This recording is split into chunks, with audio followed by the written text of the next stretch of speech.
Bonjour, bonsoir, cela dépend de l'heure à laquelle vous allez qu'on émission on ne laissera jamais de le dire pour Nabolingo Congo, Tokokanga mon côté. Car le Congo c'est le pays de nos aïeux, le Congo c'est notre dénominateur commun, Tobotama Congolais, Tokokufa Congolais de père et de mère. Le sort de Vital Kamerhe Lwakaninginingi Kingi est déjà scellé. Vital Kamerhe est allé voir le chef de l'État pour nous recevoir un soutien. Il y a Tata Mokonzi Ekolo, étant donné que le chef de l'État, Yenda Zali, Mokonzi Union Sacrée, le président de la République. Ils ont pris langue avec Fachi Beton, lui, Lwakaninginingi Kingi dit Vital Kamerhe. Vous savez que il faut trouver Bamabezo Otawapi. Les lois Vital Kamerhe Azali ko pesa sous confiance penza ba député bazali ko pesa sous confiance penza te. Ba lobi gestion na eza opaque. Azo gérer penza Assemblée nationale na lolenge longo banité. Azo voyager partout na mosolo Assemblée nationale. Il y a une information qui est révélée, c'est une information tozo yango na conditionnelle. C'est na ref. Oh etali makambuya banini renseignement financier. Il y a un rapport et un scénario faisant gestation qu'on l'a tsalolenge kani Vital Kamerhe Lwakaninginingi Kingi a créé un compte moko parallèle. Oh mon solonio sur l'Assemblée nationale et il y a kakokota na compte na wana privé. Pour na yemoko, pour na intérêt na yemoko. Si réellement, je dis bien, si réellement information les gestation tozoka oh scénario ou etali makambo ya renseignement financier et bimisi pour un compte privé Lwakaninginingi Kingi dit Vital Kamerhe à Sala et que vous allez participer mawa wana mena justice c'est que ça la paix musala na yango au-delà de kolongola comme président de l'Assemblée nationale justice c'est que vous allez l'obligation ça la musala na yango lolenge kane sali na procès politique ou to assistaki procès de la honte ya mwana mboka Constant Mutamba Tungunga. L'Assemblée nationale, kaka nenge Constant Mutamba Tungunga, influencer qui va député nationaux, pour na ko livrer na maboko ya cour de cassation. Exemple le lenge moko, Kamerhe auti ko Sibir ou auti ko Sibir, tobaka yango, les mêmes causes produisent toujours les mêmes effets. Mutamba cloué avec un procès vide, un procès purement politique. Le loto yanani, il y a Lwakaninginingi Kingi dit Vital Kamerhe. Plus de 250, je dis bien, plus de 250 signatures déjà réunies pour le départ il y a Lwakaninginingi Kingi. Et Zomata, il y a de l'évolution exponentielle du côté signature. Il y a des députés nationaux. La paire a changé de côté. Un traître va réserver kaka son na ye ou tarakaka na traîtrise na ye. Ba député balobi babiloko les a fondé. Il y a des enjeux de l'air. Le pays est agressé.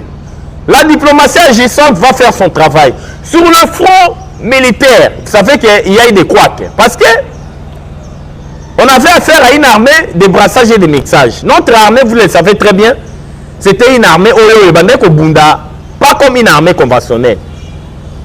Parce qu'il y avait trop de traîtres. Parce que c'est une armée et une fouille à brassage et à mixage. Mais tout le monde le kani, yo Vital Kamerhe, yo Mutosimbi, Assemblée nationale. Il fallait que vous ayez le même langage na Tata Mokonzi Ekolo. Mais na moyo zala Tata Mokonzi Ekolo, na buto zala na Tata Mokonzi Ekolo te. Ok, il faut assister à sommet ya nini ya ba parlementaire francophone. Ok, ko yamba président rwandais, président de l'Assemblée nationale rwandais. Rwandais a mabete. Mais on nous signale qu'il y a eu des réunions occultes. Oyo Kamerhe avait pris part kuna na mboka France. Après, va soutenir Yépe parce que Yépe en 2028, il faut aller sous Sulubaya comme président de la République. Vous savez que Fachi Beton est naïf. Azwa qui information dans notre tout est. Ba Congomani okuna bazala na France. Ba mona ki yo na ba réunion culte na butute. Na ba salle moko secrète kuna na mboka France te. caméra mesala qui nango ekoya kolobezala kaka kotala lolenge kanya ko ternir image à pouvoir. Tozo zanga ba papier duplicateur na Assemblée nationale, tozo zanga maya komela na moba babomi 318 personnes. Mais na Walungu kuna na Sud Kivu na territoire na ye. Le M23 avait abattu il y a de cela 2 mois plus de 17 personnes. Aucune déclaration de la part de Vital Kamerhe. Mais d'ici quand oyoyo ya zalité azana ba information fiable te. Botala tanga lobaki na moba ke babomi 318 personnes. Bomona lolenge kadi ba ressortissant no so moba balekaki na ba etandoike. Balobi chiffre wana Vital Kamerhe alobi azu yango wapi. Po batikali ko boma bango 318 personnes te. Insécurité en moba zalité. Mais azwaki ba chiffre wana wapi. Tout ça c'est pour ternir l'image du pouvoir parce que il avait ses ambitions. Azalé ko envier. Kiti atata mokonzi ekolo Fatou Béton. Raison pour laquelle, quand le chef de l'État Fatou Béton avait dit que non, on ne va pas accepter le dialogue émanant par des gens qui sont inféodés de l'extérieur. Vous avez suivi les lois Kaningning qui dit Vital Kamerhe. Non, on doit faire un dialogue, on doit associer tout le monde. Donc, il était en contradiction totale avec la vision du chef de l'État. Ozali, chef n'est direct. La politique n'a pas d'état d'âme. Hein? La politique n'a pas d'état d'âme. Vous avez comploté contre Constant Moutamba. Constant a été humilié avec un procès vide. Yango Bomoni sort na yango yoyo. Vous savez que les Congolais de père et de mère, on doit changer la constitution. Est-ce que vous le savez?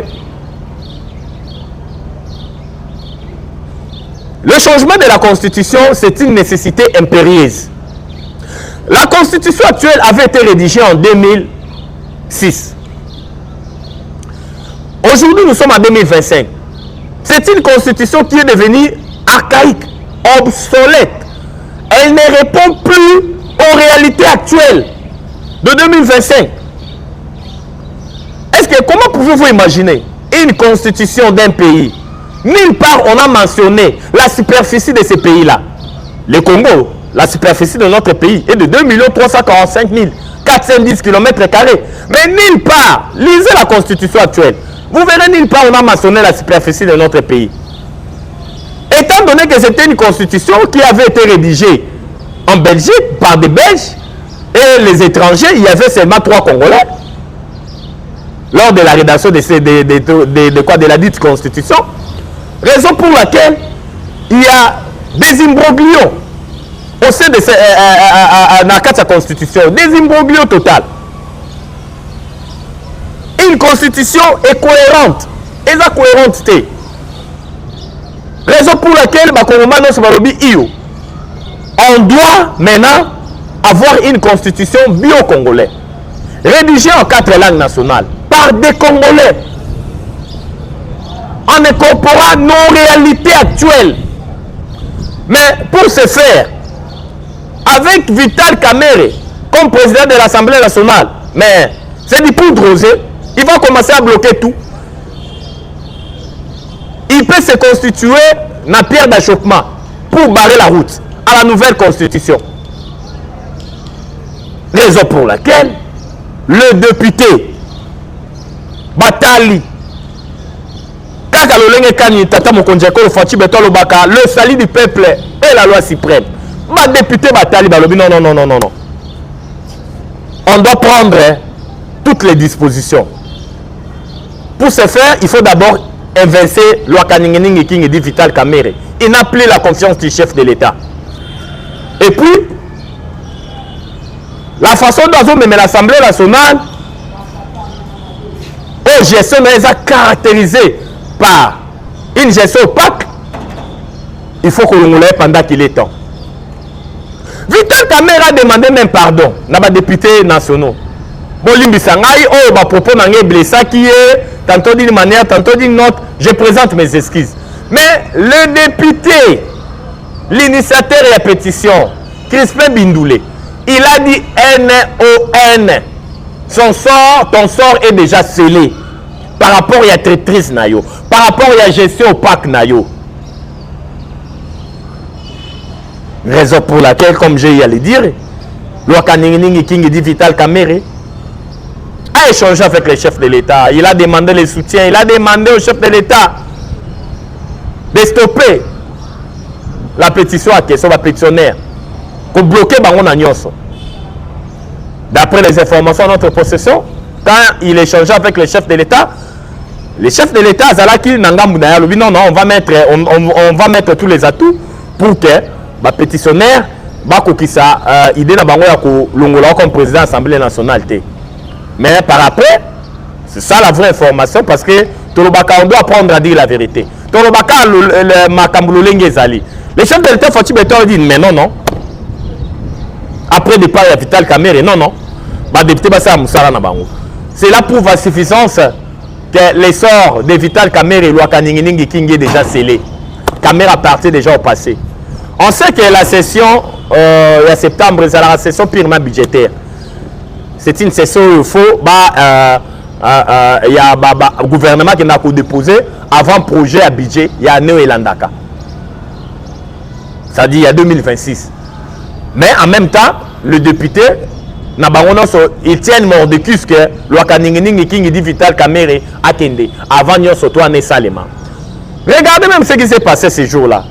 Lorsque les députés ils se sont réunis pour aller déposer la pétition dans le bureau de l'Assemblée nationale, tous les bureaux fermés, il a fallu les casiers, c'est pas que nous remontons à huissier. La crainte de Louakaningi King dit Vital Kamere, il n'y a pas bangaka. Ah, Nzambe tata. Tu as vu ça qui va aussi le sayango. Banko aussi le sayango. Yango bomoni lolenge kani. Louakaningi King, son sort est déjà scellé. Il appartient au passé. Traîtrise n'a comme à un niveau que vous n'aurez même pas l'idée. L'Union sacrée de la nation, tous les députés nationaux, Balobi, départ nae, n'est tous allés causer là. Nicolas Zali Koya, Tokoyo Bassor nae pour dans l'Assemblée nationale. Vous voyez bien, une fois pétition a déjà déposé. Maintenant, bureau d'âge. Des fois, la présidence de l'Assemblée nationale, le Lenge Kane Salemakana, Janine Mabunda. Tout ça en jurisprudence, non? Mais il y a un règlement intérieur et l'Assemblée nationale. Bureau d'âge et qu'on soit maintenant Makambuna Maboko pour organiser maintenant les élections. Il y a Louakaningi King. Il faut installer bureau d'âge. C'est fini. Kamere, on le sait, déjà très bien qu'il y a un bureau d'âge, le plus âgé est toujours Pépé Mbosso. Mbosso Kodia. Il y a un bureau d'âge. Na Oyazali jeune. Na ba député nyonso. Ba on ba okumbela masolo bureau d'âge. Pour l'entendre le lenge kani, il y a kosalisa ba élection parce que tous la poste ya président Moussous. Na niveau Assemblée nationale quand on est Koloba.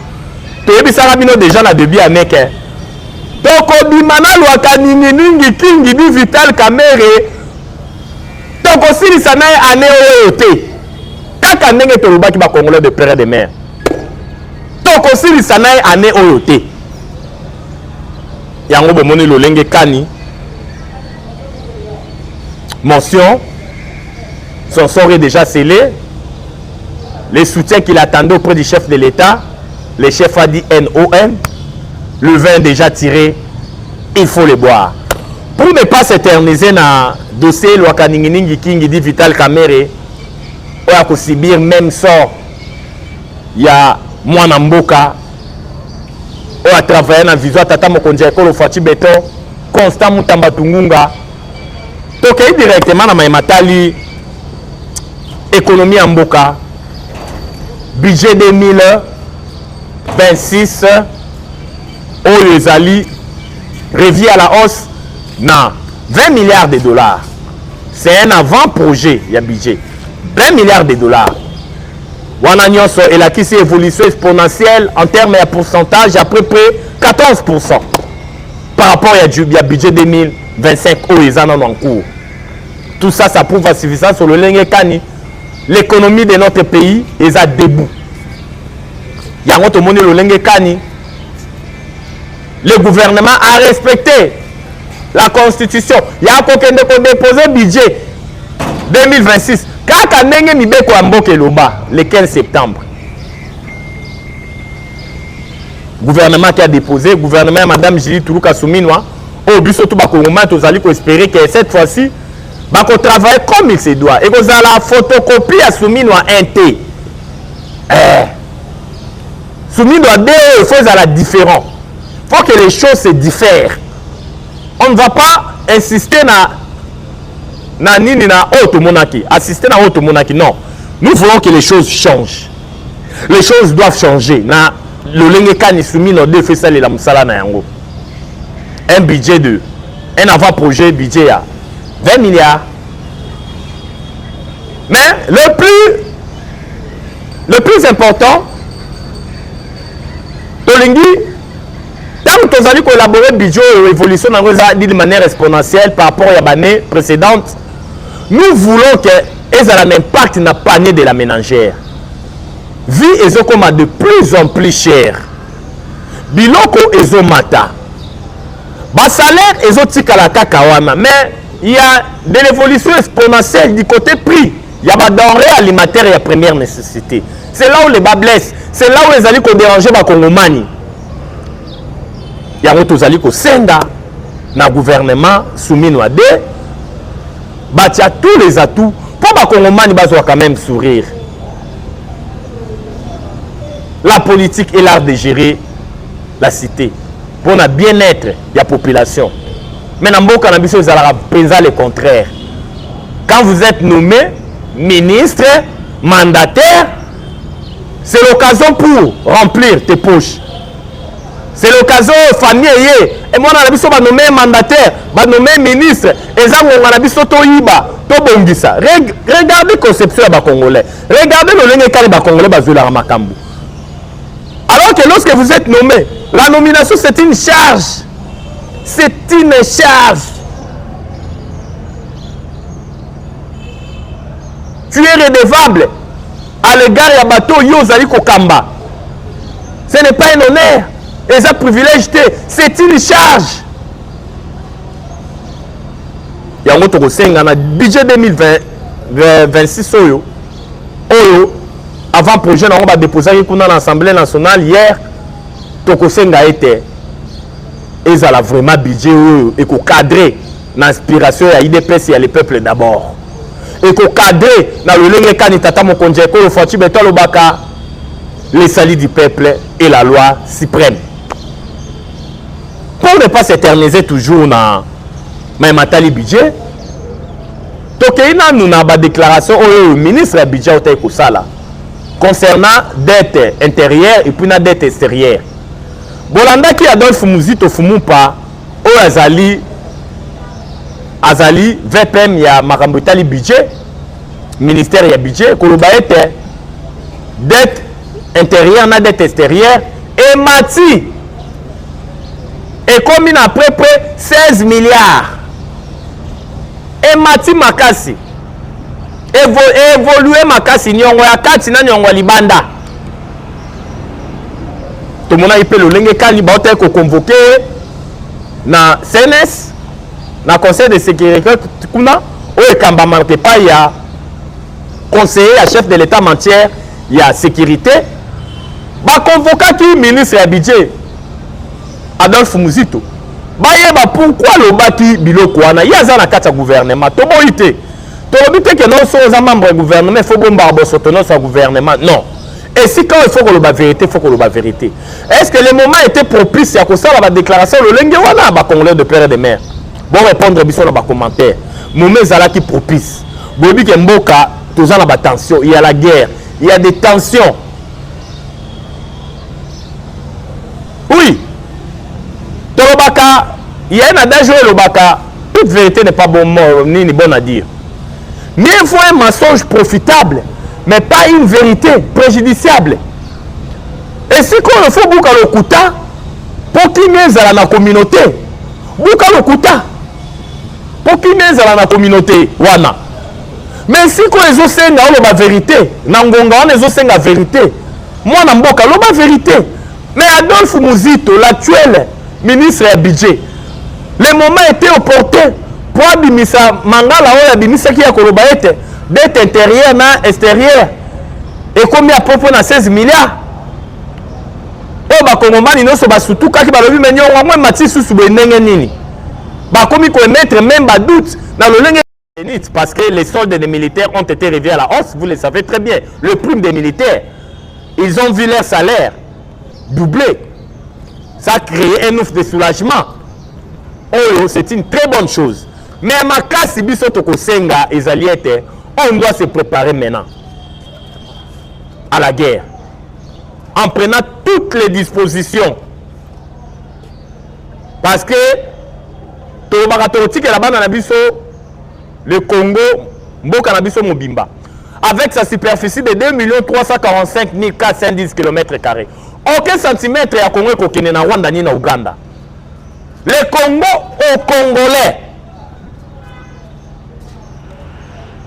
Le Congo aux Congolais. Yango na ngosena la tata mokonje ko Fachi Béton. Vous devez prendre toutes les dispositions. Et puis le chef de l'État, ton entourage, c'est bien bon. Kamer, il est déjà partant. Son sort est déjà scellé. Mais les gens qui sont tout autour, bazan na sillage na yo. Na siège na yo. Na sepela na ono Sarkozy, le président honoraire François Bandé Koloba, Sarkozy Bandé Koloba, quand on est chef, et ça n'a biloko mi balé, que vous devez avoir un œil regardant.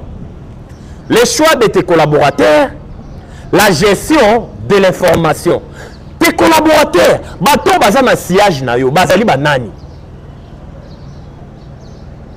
Choix nini yo zali ko sala. Na bato baza tout autour na yo tata mokonzi ekolo Fachi Béton. Les choix de tes collaborateurs bazali loyal bazali ko sala makambu selon vision na yo ou bien te. Et puis la gestion de l'information, comment vous gérez les informations Fachi Béton? Il faut très bien gérer les informations pour les aller ko parvenir et pas na yo parce que il y a Congo bazali mingi. Ne baissons pas les bras. Il y a Congo balamuki. Hippolyte Kanambe alias Joseph Kabila. Azali kolala pongite à la muki. Azali kotambola partout. Il est en train de multiplier les voyages de part et d'autre. Kabila c'est l'homme du passé. Kozon a président na Congo. Libungu Toulou. Gosana. Ya kolobezala ke bile boy biete. Ba chaîne abiso zali ka likambangonga.